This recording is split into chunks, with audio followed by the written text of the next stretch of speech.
2026-27 অর্থবছরের জাতীয় বাজেট দক্ষিণাঞ্চলের উন্নয়নের দাবিতে হাজীপুর সোনাতলা ব্রিজ থেকে তুলাতলী বাস টার্মিনাল পর্যন্ত মানববন্ধন। আমাদের দাবি ভাঙ্গা কুয়াকাটা 6 লেনের মহাসড়ক নির্মাণ করা, পর্যটন শিল্প বিকাশে কুয়াকাটার উন্নয়ন কর্তৃপক্ষ গঠন, পায়রা বন্দরকে পূর্ণাঙ্গভাবে চালু করা, শের-ই-বাংলা মেডিকেল কলেজকে বিশ্ববিদ্যালয়ে উন্নতিকরণ করা, কুয়াকাটা বিমানবন্দর নির্মাণ, ভাঙ্গা রেল স্টেশন থেকে কুয়াকাটা পর্যন্ত রেল সংযোগ, নদী ভাঙ্গন রোধে টেকসই ভেরিম্যাথ নির্মাণ করা, বরিশাল ভোলা সেতু নির্মাণ করা, ভোলার ঘ্যাস দিয়ে শিল্প অঞ্চল ভোলা বরিশাল পটুয়াখালী গড়ে তোলা। আমাদের তারিখ 1 জুলাই 2026 খ্রিস্টাব্দে রোজ বুধবার।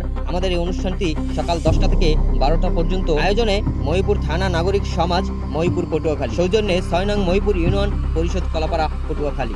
এই মানববন্ধনে আমরা চাই ভাঙ্গা কুয়াকাটা 6 লেন মহাসড়ক এবং বরিশাল শের-ই-বাংলা হসপিটালকে আমরা উন্নতকরণ এবং আমাদের কুয়াকাটায় বিমানবন্দর, কুয়াকাটাকে আন্তর্জাতিক পর্যটক হিসাবে ঘোষণা করা হোক। এই আশাবাদ আমরা বর্তমান সরকারের কাছে। নদী ভাঙ্গন এবং কুয়াকাটা নদী ভাঙ্গন থেকে আমরা রক্ষা চাই সরকারের কাছে। আমাদের সরকার অনেক বাজেট করছে, বিভিন্ন অঞ্চলের জন্য বাজেট হয়েছে।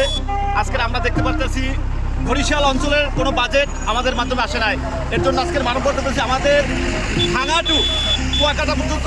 কুয়াকাটা বিশাল বড় একটি সমুদ্র সৈকত, সেইখানের যে রাস্তা সেই সড়ক আমরা পাচ্ছি না।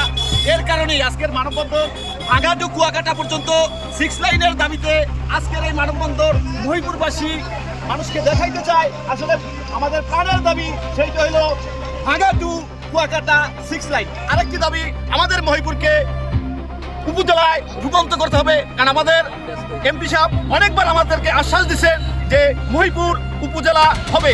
এখন আমরা এই উপজেলার জন্য আজকের এই মানববন্ধন করতেছি এবং ভাঙ্গা টু কুয়াকাটা পর্যন্ত 6 লাইনের জন্য আমরা আজকের সরকারের কাছে আকুল আবেদন করছি।